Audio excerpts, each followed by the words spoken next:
అందరికీ నమస్కారం. పిల్లల పెళ్లి చేసే ముందు మీకు ఈ 4 విషయాలు తెలిసి ఉండాలి.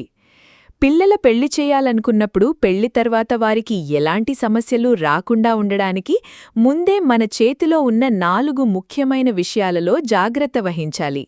మొట్టమొదటి జాగ్రత్త: మేనరికపు వివాహాలను చేయకపోవడమే మంచిది. మేము కూడా ఒక 10 సంవత్సరాల క్రితం ఈ విషయాన్ని అంగీకరించలేదు. ఎందుకంటే మేనరికపు వివాహాలు చేసుకున్న ఎంతోమందికి పిల్లలు బాగానే ఉన్నారు కదా, అసలు మిగతా జంతువులకు వర్తించని మేనరిక మనుషులకు ఎలా వర్తిస్తుందని అనుకునేవాళ్లం. ఇలా చేసుకున్న వారి పిల్లలు చాలామంది బాగానే ఉన్నారు, కానీ కొంతమందికి పుట్టిన పిల్లలు అంగవైకల్యంతో పుట్టారు. అలాగే కొంతమంది పిల్లలు పెరుగుతున్న క్రమంలో వారిలో అనారోగ్య సమస్యలు బయటపడుతున్నాయి. మేనరికపు వివాహం కాకపోయినా కొంతమంది పిల్లలు లోపాలతో పుట్టే అవకాశం ఉంది. కానీ మేనరికపు వివాహాలలో ఇలాంటి అవకాశం కొంచెం ఎక్కువగా ఉంది. పిల్లలు ఒకవేళ అంగవైకల్యంతో పుడితే ఆ బాధను కన్న తల్లిదండ్రులు జీవితాంతం భరించాల్సి వస్తుంది. మా అభిప్రాయం ప్రకారం ఒకదానితో సమస్య వచ్చే అవకాశం ఉందని తెలిసినప్పుడు ఎందుకు రిస్క్ తీసుకోవాలి? రెండవ జాగ్రత్త ఏమిటంటే 25 సంవత్సరాల వరకు పిల్లలకు పెళ్లి చెయ్యకపోవడమే మంచిది.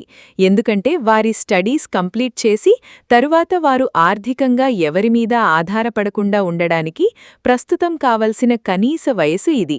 చిన్నతనంలోనే మీరు వారి పెళ్లి చేయకూడదు, వారు చేసుకుంటామన్నా చేయకూడదు.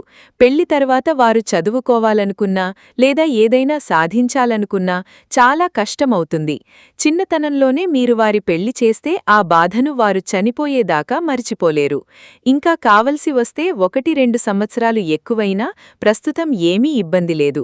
మొదట వారు ఎవ్వరిమీద ఆధారపడకుండా బ్రతికే శక్తి ఉండాలి.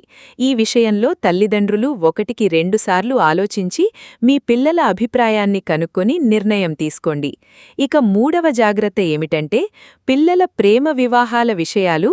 వారు ఎవరినైనా ఇష్టపడి పెళ్లి చేసుకుంటా అని చెబితే మీరు కూడా ఒక్కసారి ఆలోచించండి. ఒకవేళ మీకు ఆ సంబంధం ఇష్టం లేదా ఆ మనిషి నచ్చినట్లయితే మీ పిల్లలకు ఆ పెళ్లి వల్ల కలిగే కష్ట నష్టాలు మరియు భవిష్యత్తులో వచ్చే ఇబ్బందుల గురించి క్లియర్గా ప్రాక్టికల్గా తెలియజెప్పే ప్రయత్నం చెయ్యండి. అయినా కూడా వారు వినకపోతే కొంత టైం ఇవ్వండి. చివరికి మీరేం చెప్పినా వారు విననట్లయితే అనవసరంగా వారి జీవితాలలో మీరు విలన్లుగా మారకండి. వారు నిర్ణయానికి వారే బాధ్యత వహించాలని గుర్తుచేయండి. ఒకవేళ మీరు బలవంతంగా వారి పెళ్లి మీకు నచ్చిన వారితో చేస్తే ఎలాంటి చిన్న ఇబ్బందినైనా వారు ఓర్చుకోలేరు. అలాగే ఏం జరిగినా జీవితాంతం మిమ్మల్ని బ్లేమ్ చేసే అవకాశం ఉంది. ఇక నాలుగవ జాగ్రత్త ఏమిటంటే సంబంధాల విషయాలలో మనకు ఆ కుటుంబం ముందుగానే తెలిసి ఉంటే వారి గురించి మనకు కొంత అవగాహన ఉంటుంది. కానీ ఆ కుటుంబం మనకు కొత్తవారైతే తొందరపడకుండా అన్ని విషయాలు తెలుసుకుని నిర్ణయం తీసుకోవాలి. ఆ కుటుంబ ఆచార వ్యవహారాలు, సమాజంలో కలిసి ఉండే విధానం, ఆర్థిక పరిస్థితి, అనారోగ్య సమస్యలు, అబ్బాయికి అమ్మాయికి అసలు పెళ్లి అంటే ఇష్టం ఉందా లేదా ఇలాంటి విషయాలు తెలుసుకున్నాకే సంబంధాన్ని ఓకే చెయ్యాలి. ఎందుకంటే కొందరు చాలా బాగా నటిస్తారు, అబద్ధాలు కూడా చెబుతారు. అలానే ఎంతోమంది చాలా మంచివారు కూడా ఉన్నారు. ఇవన్నీ వింటుంటే అలాగే ప్రస్తుత సమాజంలో జరిగే వాటిని చూస్తుంటే పెళ్లి కాని పిల్లలకు పెళ్లి అంటేనే భయం వేస్తుంది. కానీ ఇంకా మన సమాజంలో హస్బెండ్ మెటీరియల్ మరియు వైఫ్ మెటీరియల్ లాంటి మంచి అబ్బాయిలు మరియు అమ్మాయిలు కూడా ఇంకా ఉన్నారు. కానీ అందరూ అలా లేరు. అలాగే తల్లిదండ్రులు చేసే ఈ 3 పనులే పిల్లలు చెడిపోవడానికి కారణమవుతున్నాయి. తల్లిదండ్రులు ఉద్దేశపూర్వకంగా చెయ్యకపోయినా వారికే తెలియకుండా చేసే 3 పనుల వలన పిల్లలు చెడిపోయే అవకాశం ఉంది. మొదటిది పిల్లలను అతిగారభం చేయడం. వారు ఏమి అడిగినా కొనివ్వడం, వారు ఏమి చేసినా ఏమీ అనకపోవడం లాంటివి వారికి అలవాటు చేస్తే స్లోగా వారు చాలా మొండిగా మారే అవకాశం ఉంది. అలా అని పిల్లలను తిట్టడం, కొట్టడం మాత్రం చెయ్యకండి. చిన్నప్పటి నుండే మంచి ప్రవర్తన ఉండేలా తయారు చెయ్యాలి. పేద మరియు మధ్యతరగతి ప్రజలకు పిల్లలు అనేది మంచి ఆస్తి లాంటివారు. వారిని మీరు మంచిగా పెంచి జీవితంలో సెటిల్ చేస్తే వారి భవిష్యత్తు బాగుంటుంది మరియు మీ పరిస్థితులు కూడా మారతాయి. మీకు 2 పిల్లలున్నప్పుడు ఇద్దరినీ సమానంగా చూడాలి. మీరు ఏమాత్రం తేడా చూపించినా వారికి అర్థమవుతుంది. కొందరు నేను చిన్నప్పుడు చాలా కష్టాలు పడ్డాను అని, ఇప్పుడు నా పిల్లలు వారు ఏమి అడిగినా నేను ఇస్తానని పిల్లల్ని చెడగొట్టవద్దు.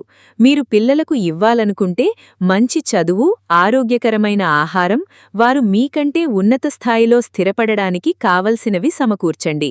పిల్లలను గారభం చేయకుండా ప్రేమతో మంచి క్రమశిక్షణతో పెంచండి. వారు విననప్పుడు మనం ప్రదర్శించే కోపం కేవలం పాము గుస్సకొట్టినట్టుగానే ఉండాలి, అంతేకాని వారిని చిత్రహింసలకు గురిచేయకూడదు. ఇక రెండవది ఏమిటంటే తల్లిదండ్రులు పిల్లల ముందు గొడవలు పడడం. ఇది మాత్రం తల్లిదండ్రులు కన్న పిల్లలకు ఇచ్చే అన్ని బాధల కంటే అతి పెద్దది. భార్యాభర్తలకు ఎప్పుడో ఒకసారి గొడవ జరగడం సహజం. అయినాగాని పిల్లలున్న సందర్భాలలో గొడవ పెద్దది కాకుండా మరియు ఎక్కువసేపు జరగకుండా చూసుకోవాలి. భార్యాభర్తలు ముందుగానే పిల్లల ముందు గొడవ పడద్దని రూల్ పెట్టుకొని దాన్ని చాలా స్ట్రిక్ట్గా ఫాలో అవ్వాలి. కొన్ని కుటుంబాలలో మాత్రం రోజూ గొడవలు జరుగుతుంటాయి. ఇలాంటి వాతావరణంలో పెరిగే పిల్లలు మానసికంగా చాలా ఇబ్బందికి గురవుతారు. అలాగే చదువు మీద కూడా ఫోకస్ చేయలేరు. ఇలాంటి వాతావరణం ఇంట్లో ఉన్నట్లయితే తండ్రి వల్ల గొడవ జరుగుతుంటే తల్లి, లేదా తల్లి వల్ల గొడవ జరుగుతుంటే తండ్రి పిల్లలకు ప్రేమగా, మీరు భయపడవద్దు, బాధపడవద్దు, మీరు పెద్దయ్యాక మీకు మంచి జీవితం ఉంటుందని ధైర్యం చెప్పాలి.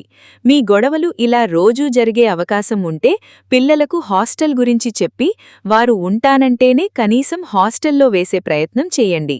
తల్లిదండ్రులు గొడవ పడుతుండడం వారు రోజూ గమనిస్తున్నట్లయితే వారు కూడా మిమ్మల్ని అనుకరించే అవకాశం ఉంది. మీరు ఎంత పేదవారైనా కావచ్చు, కాని మీరిద్దరూ మంచిగా ఉంటూ పిల్లలను ప్రేమగా చూసుకుంటే మాత్రం మీ పిల్లలకు చాలా గొప్ప తల్లిదండ్రులు దొరికారని అర్థం. ఇక మూడవ కారణం ఏమిటంటే పిల్లలకు చిన్నప్పటి నుండే తల్లిదండ్రులు జ్ఞానబోధ చేయకపోవడం. పిల్లలను అసలు పట్టించుకోకుండా ఉండకూడదు. వారే తెలుసుకుంటారు, నేర్చుకుంటారు అని వదిలేయవద్దు. పిల్లలకు చిన్నప్పటి నుండి 21 సంవత్సరాల వయసు వరకు తల్లిదండ్రుల గైడెన్స్ చాలా అవసరం.